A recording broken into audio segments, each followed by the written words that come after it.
Hello everyone, welcome back to Spectrum classes. In this video, I am just going to tell you how to write the electronic configuration. So here I have drawn a structure of an atom, and here you can see different shells and they are occupying different number of electrons. So how we are going to write down the electronic configuration in this manner?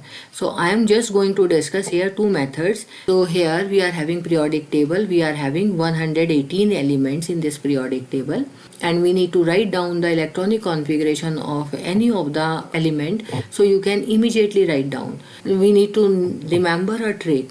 So the trick which we are going to share is here, but before that I am just going to elaborate the electronic configuration. What is called electronic configuration? Here is our nucleus, its first shell, and its second shell and third shell, right? So the representation of these shells is in this order.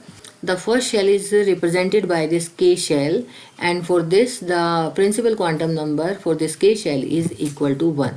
And the maximum occupancy of the electrons, as you can see here, this shell is occupying only 2 electrons, this and this.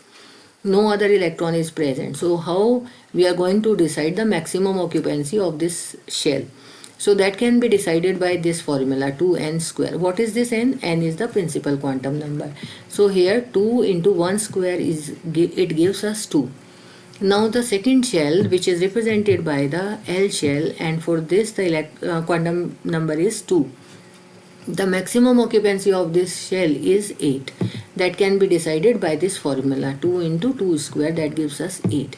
And the next shell will be represented by the M, and for this the principal quantum number is n is equal to 3. So the maximum occupancy for this shell is 18, right? But here we need to write down the electronic configuration. So the electronic configuration is written according to the Bose principle. According to this principle, electrons are filled in various subshells in increasing order of energy. Here I am just going to show you the electronic configuration, and this is the sequence. So here the important point is that this is our first shell, this is our second shell. These are arranged in increasing order of energy, and here you can see 3s 3p, but 3d is coming after 4s but before 4p. So here, what is the rule which decides the position of these orbitals? So the rule is n plus L rule. So here, what is n? N is the principal quantum number which is written before this subshell, right? And L is the angular momentum or azimuthal quantum number which represents this SPD. So for S we are having 0, for P we are having 1, and for D we are having 2. So here in this case 3 plus 2 will gives us 5. But here in this case 4 plus 1 will again gives us 5. So which will come first? Because both are having 5. So the shell which is having less value of principal quantum number, that will come first. So here 3d comes first. But what about this? So this is having 4 plus 0. This gives us 4. So this comes before 3d and 4p. So that is the increasing order of energy, and the rule which is applicable to decide this is the rule of this. The maximum number of electrons which can be filled in these subshells, so that are 2, 6, 10 and 14. Now we are going to discuss this writing of electronic configuration by two different methods. So first method is this and second method is this. So here in first case, what you need to remember? So you need to write down 1s, 2s, 3s, 4s, 5s, 6s, 7s, right? And in the second you need leave one space over there and then write down 2p, 3p, 4p, 5p, 6p, 7p. Right, now in the next you leave two spaces and then start with 3d, 4d, 5d and so on, right? And in the next you leave three spaces and 4f, 5f. And now how to write the electronic configuration? So the way to write down this electronic configuration is 1s, and the head of this arrow will touch the tail of the next one. Head of this arrow touch the tail of the next one, right?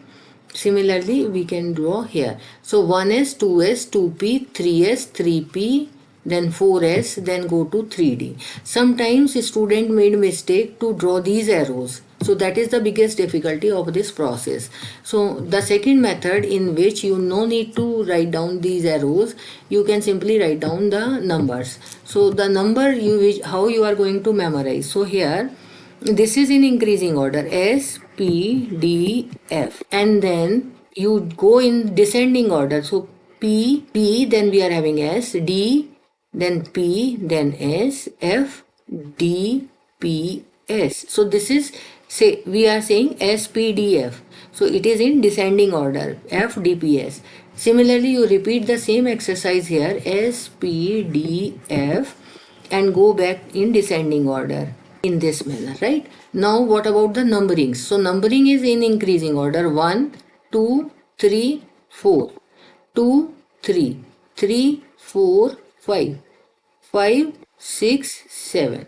Similarly, from where we are going to start? So this is started by 1, this is started by 2, 3, 4, 5, 3, 4, 4, 5, 6, 5, 6, 7, 8. No need to write down anything else.